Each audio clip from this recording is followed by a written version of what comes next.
Hey guys, Victor here, coming at you again with another deck profile, and today's focus is going to be on Floowandereeze, which is a deck that I honestly think has like a lot of sleeper potential just because it has such a good matchup against decks such as like Fire Kings, to the point where you can just straight up auto win the matchups a lot of the time just because you play cards like Dimension Shifter and things of that nature. So with that out of the way, let's just jump straight into the deck profile. For the main monster lineup, we're of course going to be starting off with three of the most impactful card and easily the most important card of the deck, being Floowandereeze and Robina. What can I say? This card on normal summon adds any level 4 or lower wing beast monster, so it pretty much gives you access to your full combo right off the get-go. It's without a doubt the most important card to draw in the deck because it literally allows you to play. And if you don't see Robina or have access to Robina at any point, you're probably not winning the game. Simple as that. And what you're typically going to be adding off of that is 3 Floowandereeze and Eglen.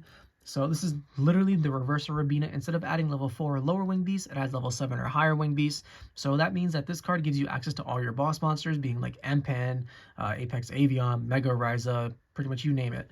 And then for the other ones, we just play one Floowandereeze and toucan. You don't really want to play more than one, just because it does end up breaking, and it's the least likely of all your cards to resolve. But it does, like, you know, add back key resources or cards that were previously removed, right? So you can add back cards that were banished off of Floowandereeze in the Advent of Adventure, which is your quick play. You can get back Empens that have been removed from the field. You can get back your Dreaming Towns after you book a moon to your opponent's monsters. You know, just little things like that that just add up really quickly. And then for the only other low-level Floowandereeze, we play one Floowandereeze Stri. Now, this is something that I'm considering, honestly, maybe bumping up to 2, just because with the increase in popularity of decks like Fire Kings, that means the graveyard is going to be even more important, and such like, whenever graveyards are good, cards like Stri are good because you can banish key pieces out of the graveyard, and a lot of the times, those key pieces that you banish can just straight up end the game. But for now, 1 is perfectly fine. You don't need to play more than 1 if you don't want to. It's just something to consider for the future. And now we can move on to like the big bodies of the deck. So we're playing 2 Floowandereeze and Empen. This card, just when it's tribute summoned, adds any Floowandereeze spell and trap from your deck to your hand. Typically, you're going to be getting Dreaming Town because that's the Book of Moon that pretty much just ends games on the spot. But there are some other times where you can like make justifications for getting the map or the Advent of Adventure. It really just depends on what's in your hand. Then you're playing the 1 Mist Valley Apex Avian. This is an Omni Negate, really good. And then lastly, we're playing the 1 Raiza the Mega Monarch. When this card comes down, you've typically won the game just because you're bouncing so many key resources, or you're putting it to the point where your opponent can't even like follow up once it's resolved. So it's very, very hard for your opponent to actually beat you once this comes down and it successfully resolves, especially because like one of the main things that you want to do is you want to Raiza loop with Dimension Shifter, right? So you summon Raiza during your opponent's turn, you put Shifter on top of your deck, you draw the Shifter, you Shifter again, and for a lot of the decks, that's just game right then and there because they cannot play through Shifter. I should know. I've been on the receiving end a couple of times of that horrendous combo. But, you know, like I said, it's Yu-Gi-Oh! You can't do anything about it unless Konami decides to finally ban it, which, you know, they probably won't. And then for the final monster, we're playing 1 Simorgh Bird of Perfection. This is basically just there to help you chain block your Robina in case you don't have cards like Magnificent Map. And that's literally all it's there for. It's not that great, if I'm being honest. It's just tribute fodder that can chain block. Those are it for the monsters that we actually play, that you summon and you use on the field.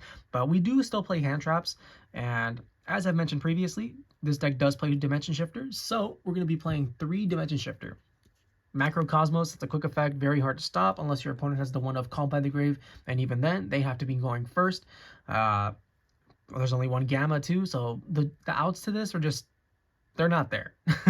Simple as that. So if you resolve Shifter against most decks, you just auto-win the matchup. And if you combine it with cards like Magnificent Map and Robina, that means you turn off key hand traps like Effect Veiler, which is very popular in today's format and does hurt this deck. So it's a very, very powerful card is basically what I'm getting at. And then to go with the 3 Shifters, you play 3 Ash Blossom and Joyous Spring. It's just a good generic hand trap to help you play against most matchups.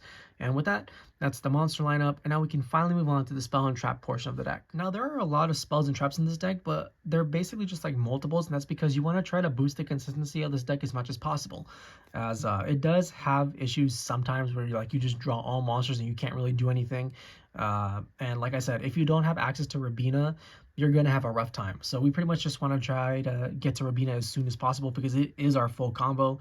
But as a result, you're going to be playing 3 Floowandereeze in the Magnificent Map. This turns it into you pretty much have full combo every single time you open any Floowandereeze monster, as you just reveal one Floowandereeze and then you banish whatever you need from your deck. So even if you open like a toucan or a Stri, yeah, you don't get the additional effects typically, but just being able to ensure that you get access to your Robinas and your Eglens is just invaluable. So yeah, you got to play 3 of this. And then you'll be playing 3 Floowandereeze in the Advent of Adventure. This one lets you banish any winged beast monsters. So that means you can banish like your Raizas, your Apex Avians, your Simorghs, whatever. And then you can add any Floowandereeze monster or a Floowandereeze spell card from your deck to your hand. This is the only Floowandereeze spell. Field spell. So you just be adding Magnificent Map, and then for some reason on top of that it gives you 500 life points, so it's going to be pretty much your main win condition in time. And this deck does go to time a lot just because it's it's pretty slow grinding game, as you're typically floodgating your opponent, and then especially games 2 and 3 they're going to be floodgating you back. So just keep that in mind, that this is going to be your win con going into time. And then for the final Floowandereeze spell, we play 1 Floowandereeze in the Unexplored Winds. This card's broken. It helps you recycle Winged Beast back to the bottom of your deck to draw cards. So if you end up breaking on cards like Mega Raiza, Empens, Apex, Avians, whatever, you just put those cards at the bottom and then you draw the same amount. But this card really shines in the fact that it can tribute your opponent's cards.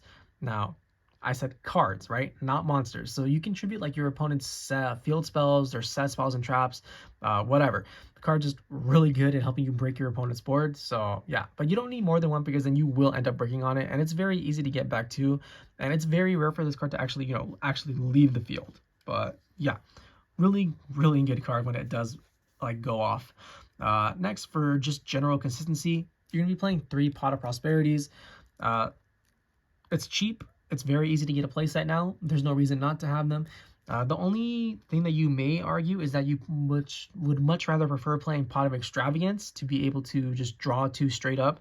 And then Pot of Extravagance also doesn't conflict with your Unexplored Winds, for example, because Pot of Prosperity has the additional clause where you cannot draw for the rest of this turn or the turn that you use this card. But I just prefer Pot of Prosperity because it lets you dig 6 cards deep, and you only ever really need that 1 card in order to completely just pop off on your opponent. So yeah, I just prefer this, and plus it gives you more control over your extra deck, because if you end up playing cards like Pot of Extravagance, that means you have to play multiples of key cards, and that's just not always the most feasible thing to do because some of these cards do get pretty pricey pretty fast. So yeah, I definitely prefer Prosperity over Extravagance, but you could definitely make the argument for playing the other one over, this one. But regardless of what you do, you have to play 3 Pot of Duality to go with your pots of Extravagance or Prosperity, just because you don't special summon, or you almost never special summon unless like you're in a really desperate situation. So that means this card is pretty much always going to be live. You just reveal the top 3 and then you add 1 to your hand. Simple as that.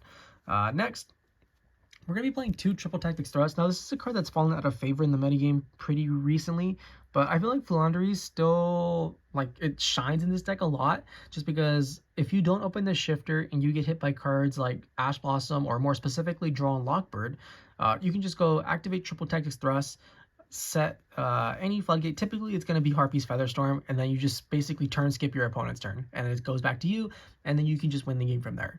But yeah, card it's okay in the general format, but I feel like it just really shines in a Floowandereeze deck or just going second decks. But this isn't a going second deck. This is typically a going first deck. And then you just play the 1 Triple Tactics talent in case you do end up going second, and you can search it off of the thrust if your opponent has like a monster, which they probably will. And then that's it for the spell lineup, and then we just play a couple traps, being the 3 Infinite Impermanence. I don't really enjoy playing any of the other ones like Effect Veiler and stuff like that, because you have to discard them to the grave, so that means they conflict with cards like Dimension Shifter, which just banish everything instead. So 3 Imperm, 3 Ash, 3 Shifter, that's all you ever really need in a deck like this.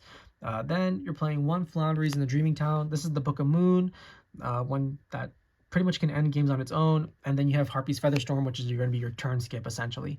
And with that, that's the spell and trap lineup, and that's the main deck, 40 cards like always. And now we can finally move on to the extra deck portion. Now when it comes to an extra deck like this, I'm going to be honest, it pretty much doesn't matter, just because you're very, very rarely going to go into it. But that doesn't mean you shouldn't be playing like key cards, for example, right? You should try to play cards like Zeus, Typhon, Relinquished Anima, SP Little Knight, just because they help you break your opponent's board for those hands that aren't always good, to say the least. Like in the case of Zeus, right? You do play some exceeds, or you can play some exceeds in the form of level 1s, but you're typically going to make it when you play cards such as Triple Tactics Talent and you take an exceed monster, you just attack with their exceed, then you overlay Zeus on top of that. For Typhon, for example, your opponent is going to have a multi-negate board, and if your hand is pretty lackluster and you know that one negate is going to be enough to stop you, which sometimes it just can, your hands aren't always going to be the greatest, and you can just lose to a single bear negate. So you just normal summon a monster, you don't activate their effects, you slap Typhon down on the field, and then you just turn off all their monsters. Same thing for Relinquished Anima. You just link off your level 1s, take a key monster, and then you have SP Little Knight, which is pretty hard to make, and you're typically never going to make it in a deck like this just because it takes too many resources, but it's nice to have the option, and this is one of the main reasons why I decided to play Pot of Prosperity, right? Because if you're playing Pot of Extravagance and you're only playing, say, for example, one Typhon or one Little Knight, you run the risk of just banishing it forever, and then you lose your only out to the matchup, as opposed to Pot of Prosperity, where you can choose the card specifically, and then you can still make these somewhat later in the turn. But at the end of the day, it's up to you and how you want to play it. Who am I to judge, And with that, that's the Floowandereeze deck profile. I hope you guys enjoyed it. If you did, please feel free to like, comment, subscribe, and I'll catch you guys next time. See ya!